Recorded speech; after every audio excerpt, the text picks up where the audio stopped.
اللہ تعالیٰ کو جو ہے سب کچھ پتہ کہ آگے کیا ہوگا، پچھلا کیا ہوا تھا، پریزنٹ میں کیا ہو رہا ہے، اور انہوں نے یہ سب کچھ ڈیسائیڈ آلریڈی کیا ہوا ہے کہ ہمارا فیوچر کیا ہوگا اور ہمارا یہ سب کچھ. تو اللہ تعالیٰ نے یہ بیٹے انہوں نے ڈیسائیڈ نہیں کیا ہوا، انہوں نے کوئی چیز ڈیسائیڈ نہیں کی، وہ جانتے ہیں. کیسے ہو سکتا انہوں نے ڈیسائیڈ نہیں کی؟ انہوں نے خود بتایا کہ میں نے ڈیسائیڈ نہیں کیا، میں نے تمہیں اختیار دیا ہے، تم اپنے عمل سے جو نتیجہ چاہے نکال لو. تمہیں صلاحیت دی ہے، تمہیں آزادی دی ہے، تمہارے اندر یہ طاقت رکھی ہے کہ تم چاہو تو اچھا راستہ اختیار کرو، چاہو تو برا راستہ اختیار کرو. میں نے تم پر کوئی جبر نہیں کیا، کوئی زبردستی نہیں کی، تمہارے لیے کوئی فیصلہ کر کے تم پر ٹھونسا نہیں ہے. تم نتیجہ نکالو گے، البتہ میں جانتا ہوں کہ کیا نتیجہ نکلے گا. تو اسی وجہ سے قرآن مجید میں یہ بتایا گیا ہے کہ لا اکراہ فی الدین، دین کے معاملے میں اللہ نے کوئی جبر نہیں کیا انسانوں پر، نہ وہ کرتے ہیں نہ کسی کو کرنے کی اجازت دیتے ہیں. یہ سب ہم اپنی آزادانہ مرضی سے راستے اختیار کر رہے ہیں. قرآن مجید میں یہ بات بہت جگہ پہ بیان کی گئی ہے.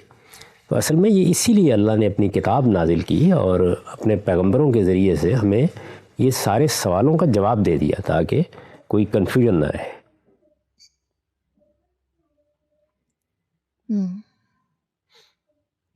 دادا ایک اور میرا آپ سے سوال ہے یہ کہ یہ اسی سے ریلیٹڈ ہے، یہ جو فیئر نہیں ہے، فیئر ہے کہ یہ دنیا جو ہے ہم کہتے ہیں یہ فیئر نہیں ہے، صحیح ہے؟ تو یہ کیوں فیئر نہیں ہے؟ مطلب ہمارا ٹیسٹ تو اگر فیئر ہوتی بھی تو پھر بھی تو ہو سکتا تھا. کیسے ہوتا؟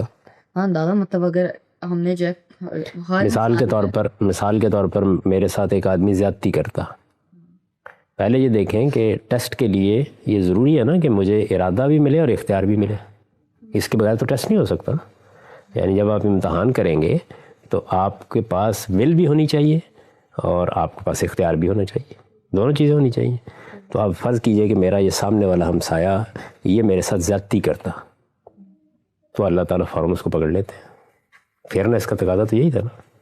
تو جیسے ہی اس کو پکڑ لیتے تو امتحان تو ہو ہی نہیں سکتا. پھر امتحان اسی صورت میں ہو سکتا ہے جب کہ مجھے ارادہ دیا جائے اور پھر مجھے اس ارادے پر عمل کرنے کا اختیار دیا جائے.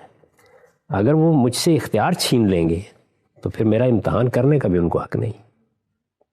تو سمجھیں کہ اگر ضروری بھی ہے کہ یہ دنیا انفیئر ہو، صحیح ہے، لیکن اتنا زیادہ کبھی کبھار انفیئر نہیں ہو جاتی ہے دنیا، مطلب اس کی تو ضرورت نہیں ہے نا. یعنی کیا وہ انفیئر اللہ تعالیٰ کرتے ہیں؟ وہ بندے کرتے ہیں جن کو اختیار دیا گیا ہے. یعنی وہ بندوں کی وجہ سے ہوتی ہے. اچھا سمجھے، اللہ تعالیٰ نے کہا ہے اور یہ صحیح بات ہے کہ وہ ہمیں کنٹرول نہیں کرتے، لیکن وہ کر تو سکتے ہیں نا. ہاں بالکل، وہ جب چاہیں اس دنیا کو زیادہ وہ مطلب اتنا بھی انفیئر اگر وہ چاہتے تو کنٹرول کر کے نہ بناتے نا. جیسے ہی وہ بیٹے میری یا آپ کی خواہش کے مطابق کنٹرول کریں گے تو امتحان ختم ہو جائے گا. وہ انہوں نے ساری چیزوں کا لحاظ کر کے اس کو کنٹرول کرنے کا فیصلہ کیا ہوا ہے. تو وہ وہاں کنٹرول کرتے ہیں جہاں ان کا سارا نظام خراب ہونے کا اندیشہ پیدا ہو جاتا ہے، ورنہ چلنے دیتے ہیں.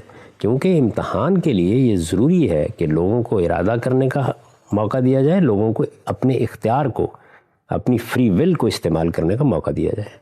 تو فری ول کے استعمال کرنے سے اصل میں یہ ظلم پیدا ہوتا ہے. جو دنیا میں ظلم آپ کو نظر آتا ہے، تکلیفیں نظر آتی ہیں، جو ایک دوسرے کے ساتھ لوگ زیادتی کرتے ہیں، یہ اس ارادے اور اس اختیار کی وجہ سے ہے. وہ ارادہ و اختیار چونکہ مجھے دیا گیا ہے اور میرا یہ امتحان کیا گیا ہے کہ میں اس کو صحیح استعمال کروں، لیکن میں صحیح استعمال نہیں کرتا، میں لوگوں کو تکلیف دیتا ہوں. اگر آج سارے انسان یہ فیصلہ کر لیں کہ وہ کسی کے ساتھ زیادتی نہیں کریں گے، کسی کی جان کو نقصان نہیں پہنچائیں گے، کسی کی عزت کو نقصان نہیں پہنچائیں گے، کسی کے مال کو نقصان نہیں پہنچائیں گے، کسی کا حق نہیں ماریں گے، سارے انسان فیصلہ کر لیں تو یہ دنیا جنت بن جائے. تو اب انسانوں سے یہ آزادی چھیننی پڑے گی اگر آپ یہ چاہیں گے کہ اس میں زیادہ ظلم نہ ہونے دیا جائے. پھر کہ اللہ تعالیٰ مداخلت کریں گے. اچھا جیسے ہی وہ ایک جگہ مداخلت کریں گے تو دوسرے لوگوں کو خود ہی خوف پیدا ہو جائے گا، امتحان ختم ہو جائے گا. یہاں تو امتحان سارا یہ ہے کہ وہ نظر نہیں آتے، لیکن دو چیزوں کا امتحان کیا جا رہا ہے. ایک اس چیز کا امتحان کیا جا رہا ہے کہ کیا ہم ایک ایسی ہستی کو جو ہمیں نظر نہیں آتی اس کو اپنی عقل سے مانتے ہیں. ایک یہ امتحان ہے. یہ علم کا امتحان ہے. دوسرا کیا ہے کہ کیا اس نے جو ہمیں ہدایت کی ہے اس دنیا میں رہنے کے لیے ہم اس کے مطابق عمل کرتے ہیں. وہ ہدایت اس نے کیا کی ہے؟ کیا اس نے یہ کہا ہے کہ جا کے فلاں پہاڑ کو اٹھا لاؤ؟ اس نے یہ کیا ہم سے چاہا کیا ہے؟ دیکھیں آپ، اس نے بیان کیا ہے قرآن مجید میں کہ میں کیا چاہتا ہوں. اور یہ کہا ہے کہ میں تم سے جسٹس چاہتا ہوں. میں چاہتا ہوں کہ تم جسٹس سے بھی آگے بڑھ کے لوگوں پہ احسان کیا کرو. یہ کہا ہے کہ میں یہ چاہتا ہوں کہ تم اپنے رشتہ داروں کو اپنے مال میں حقدار سمجھا کرو جو تمہیں میں نے دیا ہے. اچھا، یہ تو پازیٹیو باتیں ہیں. جو نیگیٹو باتیں ہیں وہ بھی بیان کر دی ہیں. یہ کہا ہے کہ میں یہ چاہتا ہوں کہ تم ولگیرٹی اختیار نہ کرو. میں یہ چاہتا ہوں کہ تم کسی کا حق نہیں مارو. میں یہ چاہتا ہوں کہ تم کسی کی جان، مال اور عزت کے اوپر حملہ نہ کرو. یہ باتیں امتحان کیا؟ یہ امتحان ہے. تو اگر ہم یہ فیصلہ کر لیں کہ ہم کو یہ 6 کام جو ہے ان کو اختیار کرنا ہے، 3 کو کرنا ہے اور 3 سے بچنا ہے، تو ہم کامیاب ہیں اس امتحان میں. امتحان میں کوئی ایسی چیز کہی گئی ہے کہ ایک بڑا بھاری صوفہ ہے وہ اٹھا کے لانا ہے، ایک پہاڑ ہے اس کو کھود کے لانا ہے. یہ سادہ سا امتحان ہے. یعنی آپ غور کریں نا کہ امتحان کیا ہے. یہ امتحان. اب ہم اس امتحان میں ناکام ہو جاتے ہیں، کسی کا حق مار لیتے ہیں، کسی کے ساتھ زیادتی کر ڈالتے ہیں، کسی کا مال لوٹ لیتے ہیں. یہ ساری دنیا کے اندر جو خرابی ہے وہ انہی 6 باتوں کی وجہ سے پیدا ہو رہی ہے. یہ امتحان یہی ہے، اس سے زیادہ کیا ہے امتحان. اور کبھی کبھار تک ہم لوگوں کو دیکھتے ہیں یہ چیزیں کرتے ہوئے، تو ہمارا یہ بھی ایک ٹیسٹ بن جاتا ہے کہ ہم ان کے ساتھ وہ کرتے ہیں یا نہیں. ہمیں ہر چیز میں آزمایا گیا ہے. یعنی علم کے معاملے میں دیکھیں نا، سب سے بڑا پرابلم یہ پیدا ہو گیا اس وقت. جو لوگ اس میں ناکام ہو رہے ہیں وہ اسی لیے ناکام ہو رہے ہیں. اگر اللہ تعالیٰ آج اپنی جھلک دکھا دے، آج وہ کسی کو فوری طور پر پکڑ لے جو کوئی غلط کام کرے، تو یہ سارے ایتھیسٹ وغیرہ اگلے دن سب ٹھیک ہو جائے.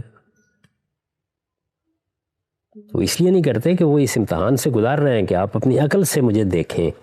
آنکھوں سے میں نے نہیں دکھانا اپنا آپ، عقل سے دیکھیں. تو یہ وجہ ہے. اس لیے اگر آپ اس طرح غور کریں گے کہ آپ کو اگر موقع دیا جائے کسی کا امتحان کرنے کا، تو آپ محسوس کریں گے بڑا پرفیکٹ امتحان ہے. ہر شخص کا اس کے لحاظ سے ہو رہا ہے. ہر ایک کے لیے الگ ایک پرچہ بنایا گیا ہے. یعنی اگر دنیا میں کروڑوں انسان ہیں تو پرچے بھی کروڑوں ہی ہیں. ہر ایک اپنا پیپر حل کر رہا ہے. دادا یہ تو یہ ایک بالکل بیس لیس بات ہے، بے بنیاد بات ہے. ایسے ہی لوگوں میں شہرت پا گئی ہے. نہ یہ قرآن میں بیان ہوئی ہے، نہ یہ کسی حدیث میں بیان ہوئی ہے، کہیں بیان نہیں. ایک مرتبہ دادا میں نے آپ سے پوچھا تھا کہ اللہ تعالیٰ ایک اور میسنجر کیوں نہیں بھیجتا، تو آپ نے کہا تھا کہ کیونکہ ہمارے پاس اب قرآن ہے پروف دیکھنے کے لیے. لیکن دادا پہلے بھی تو انجیل، تورات اور اس طرح کی ریلیجس کتابیں تھیں جن کو لوگ ریفرنس کے لیے دیکھ سکتے تھے. لیکن وہ ساری دنیا تک پہنچانی ممکن نہیں تھی بیٹے. وہ کتابیں اپنے زمانے میں جب وہ بھیجی گئیں تو ساری دنیا تک ان کو پہنچانا ممکن نہیں تھا. یہ جو اسباب اب پیدا ہوئے ہیں دنیا تک کسی کتاب کو پہنچانے کے، یہ رسول اللہ سے پہلے نہیں تھے. چھاپا خانہ ایجاد ہو گیا، کتابیں دنیا بھر میں چھپ کے جانے لگ گئیں، کروڑوں کی تعداد میں پہنچنے لگ گئیں، گھر گھر پہنچانی ممکن ہو گئیں. اب تو صورتحال یہ ہے کہ کتاب کو چھاپنے کی بھی ضرورت نہیں ہے، انٹرنیٹ کے ذریعے سے پہنچ رہی ہیں، لوگ سن رہے ہیں ان کو. تو یہ اسباب پہلے نہیں تھے دنیا. اس لیے ضرورت ہوتی تھی. پہلے تو حال یہ تھا، اب تو آپ یہاں سے بیٹھتے ہیں اور 10 12 15 گھنٹے میں آپ امریکہ پہنچ جاتے ہیں، ساری دنیا پھر لیتے ہیں. تو اس زمانے میں تو لاہور سے کراچی اگر جانے کا فیصلہ کیا جائے گھوڑے پر سوار ہو کے، تو اس میں کیسے اللہ تعالیٰ روک دیتے. تو اس میں ہر قوم کی طرف پھر الگ الگ لوگ بھیجنے پڑے. آج تو صورتحال یہ ہے کہ میں اگر یہاں بیٹھوں تو یہاں بیٹھ کے میں ساری دنیا کو اپنی بات بتا سکتا ہوں. آپ کے سامنے میں ہفتے کے دن جب قرآن مجید پڑھاتا ہوں تو دنیا بھر میں ہزاروں لوگ سن رہے ہوتے ہیں. اور یہ نہیں کہ وہ صرف کوئی ملیشیا میں سن رہے ہوتے ہیں، پاکستان میں بھی سن رہے ہوتے ہیں، امریکہ میں بھی سن رہے ہوتے ہیں، انگلستان میں بھی، آسٹریلیا میں بھی.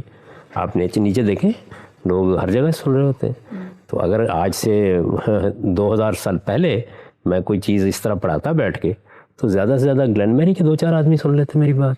تو اس میں پھر ہر جگہ پر پیغمبر بھیجنا پڑا. جب یہ موقع مل گیا کہ اب ساری دنیا تک بات پہنچائی جا سکتی تو پھر کیا ضرورت ہے اس کی. اور یہ تو اللہ تعالیٰ نے ایک ایکسٹرا اللہ تعالیٰ نے لوگوں پر کرم کیا ہے کہ اپنے پیغمبر بھیج دیے. ورنہ جو ہدایت ہے وہ تو ہمیں اس نے دے کے بھیجا ہے، ہمارے اندر موجود ہے۔ وہ ہدایت کیا ہے؟ یہی کہ ہمیں کسی کا حق نہیں مارنا، ہمیں کسی کی زیادتی نہیں کرنی۔ اس کے لیے کس پیغمبر کی ضرورت ہے؟ احسان کرنا ہے، عدل کرنا ہے، جسٹس لوگوں کو دینی ہے۔ یہ تو وہ چیزیں ہیں کہ جو اللہ تعالیٰ نے ہمارے اندر انسان کی حیثیت سے ہمیں دے کے بھیجا ہے۔ اب تو ہم ویسے ہمیں اچھا فیل ہوتا ہے کرتے ہیں یہ اچھی چیزیں، لیکن سمجھا اگر کوئی لوگوں کو، لیکن لوگوں کے ساتھ ظلم کرنے میں بھی خوشی ہوتی ہے۔ تو اگر ہم نہ سمجھیں یا یقین کرتے کہ ایک اللہ ہے، اوپر اس طرح کی چیزیں، اور ہم ایتھیسٹ کو سمجھیں، تو ہمیں لگتا تھا کہ دنیا کا ایک لمٹ ہے، یہ ہمیشہ کے لیے نہیں ہے، ہم نے مرنا ہے، لیکن اس کے بعد میں کوئی اور چیز نہیں ہے، بس دنیا ختم ہوگی بس۔ لیکن تو تب جو ہے ہم جو بھی چاہتے کر لیتے، ہم اگر چوری کرتے سیاح تو ہمیں کوئی اتنا زیادہ فرق نہ پڑتا، بس یہ اب آ کے ڈر لگتا کہ یار پولیس نہ پکڑ لیا اس طرح کی چیزیں، ورنہ ہم بھی کہتے کہ چلو کچھ نہیں۔ لیکن اب کیونکہ مسلمان کوئی لوگ ہوتے ہیں ایتھیسٹ بھی جو بہت اچھے ہوتے ہیں، یہ زیادہ تر اچھے ہی ہوتے ہیں، کبھی کبھار مسلمان بھی، بلیورز بھی کبھی کبھار ظلم کرتے ہیں، لیکن ایسا نہیں ہوتا کہ اگر ہم نہ بلیو کرتے تو ہم جو بھی چاہتے وہ کر لیتے۔ تو اب بھی آپ جو بھی چاہتے ہیں کر لیتے ہیں، اب کون سا آپ کو کوئی روکتا ہے؟ لمٹس ہماری ہیں وہ نہیں، اب ہمیں صرف ہدایت دی گئی ہے، یہ بتایا گیا ہے کہ اگر تم یہ لمٹس کراس کرو گے تو اس کے نتیجے میں اللہ تم سے پوچھے گا، ورنہ اس وقت بھی آپ کو پوری آزادی ہے، جتنی آزادی ایک ایتھیسٹ کو ہے اتنی ایک مسلمان کو ہے۔ ایسا تھوڑی ہے کہ ایک مسلمان جب ہو جاتا ہے تو اللہ تعالیٰ اس کو پکڑ لیتے ہیں۔ میں نہیں کہہ رہا، میں کہہ رہا ہوں کہ لیکن ہمیں ہوتا ہے نا کہ یار اب یہ نہیں ہم نے کرنا، تو اس لیے نہیں کرنا کہ کہیں اللہ ہمارے اوپر گرفت نہ کرے، یعنی ہم یہ سوچ کر کے ہمیں ایک دوسری دنیا میں جانا ہے، مرنے کے بعد اللہ کے سامنے پیش ہونا ہے، تو ہم ڈرتے ہیں اور احتیاط کرتے ہیں۔ تو اگر یہ چیز ختم کر دیں آپ، تو پھر دنیا میں کون سی چیز لوگوں کو روکنے والی ہے؟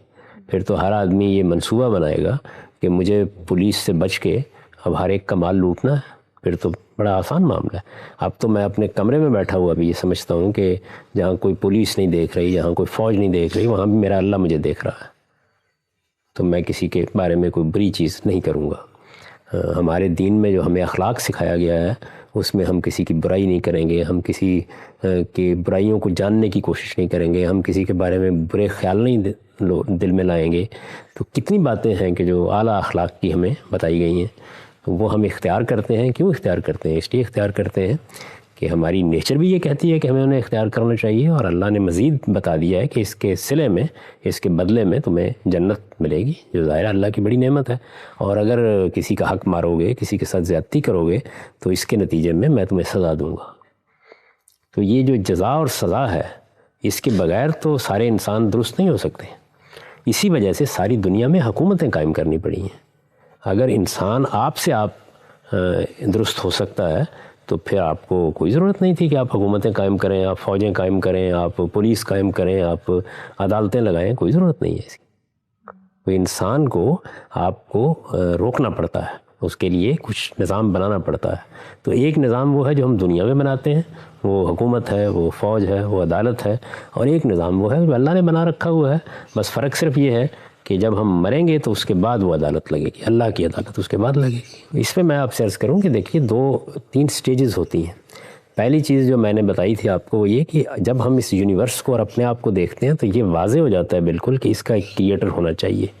اس کے بعد ہمیں اللہ کے پیغمبروں نے یہ بتایا آ کے کہ اللہ تعالیٰ نے پہلے دن سے اپنا تعارف کرا دیا تھا، پہلے دن سے ہمارے جو باپ تھے آدم، ان کے ساتھ بات کر کے انہیں ہدایت دے دی تھی، اور انہیں بتا دیا تھا کہ ایک دن میرے ساتھ ملاقات ہونی ہے۔ تو یہ ہمیں اطلاع مل گئی۔ اب اس کے بعد ہمیں اپنے اندر دیکھنا چاہیے۔ جب ہم اپنے اندر دیکھتے ہیں تو یہ جو باتیں میں نے آپ کو بتائی ہیں، ان کے لیے کسی کتاب کی ضرورت نہیں ہے، یہ میں اور آپ سب جانتے ہیں۔ اسی لیے ابھی آپ نے بڑی اچھی بات کہی کہ کتنے دنیا میں ایتھیسٹ ہوتے ہیں جو بالکل ٹھیک ہوتے ہیں، ان کا اخلاق بہت اچھا ہوتا ہے۔ کیوں؟ وجہ کیا ہے؟ وہ اس دین کو مان رہے ہوتے ہیں جو اللہ نے ان کے اندر رکھا ہے۔ وہ اللہ کا انکار کر رہے ہوتے ہیں لیکن اس کے دیے ہوئے دین کو مان رہے ہوتے ہیں۔ تو اعلیٰ اخلاقی اصول جو مورل پرنسپلز ہیں وہ ہمیں دے دیے گئے ہیں، وہ ہمارے اندر ہیں، ہم ان کو اندر خود جانتے ہیں، دیکھتے ہیں، تو اس لیے ہم اس پہ عمل کرتے ہیں سب چیزوں پہ۔ تو اگر ہمیں آج یہ بتا دیا جائے، یعنی اللہ کے پیغمبر آ کے نہ بتاتے اور ہمیں یقین دلا دیا جاتا کہ کوئی خدا نہیں ہے، تو پھر ہم اپنے ان مورل پرنسپل پر بھی عمل کرنے سے انکار کر دیتے اور پھر دنیا میں فساد پیدا ہو جاتا، بہت بڑے پیمانے پہ فساد ہو جاتا۔ آپ کو معلوم ہے کہ جب کبھی دنیا کے بڑے شہروں میں ایسے حالات پیدا ہو گئے ہیں تو لوگوں نے ایک دوسرے کے گھر لوٹ لیے۔ آپ دیکھیں کہ جب پاکستان بنا تھا تو جو ہمسائے تھے، جیسے یہ ہمارے سامنے والے ہمسائے ہیں، یہ ہمارے گھروں میں گھس گئے، ہم ان کے گھروں میں گھس گئے، اس لیے کہ کچھ دیر کے لیے حکومت ختم ہو گئی تھی۔ تو لوگوں نے ایک دوسرے کی لڑکیاں اٹھا لیں، ان کے بیٹوں کو مار دیا، ان کے کاروبار لوٹ لیے، لوگوں کو گھروں سے نکلنے پہ مجبور کر دیا۔ تو اس لیے انسان کو صحیح راستے پر رکھنے کے لیے جہاں ایک اچھی حکومت کی ضرورت ہے، وہیں اس چیز کی بھی ضرورت ہے کہ اسے یہ یاد دلایا جائے کہ تم نے ایک دن اللہ تعالیٰ سے ملاقات کرنی۔ ان دونوں میں سے آپ جس چیز کو بھی ختم کریں گے اس سے بہت بڑی خرابی پیدا ہوگی۔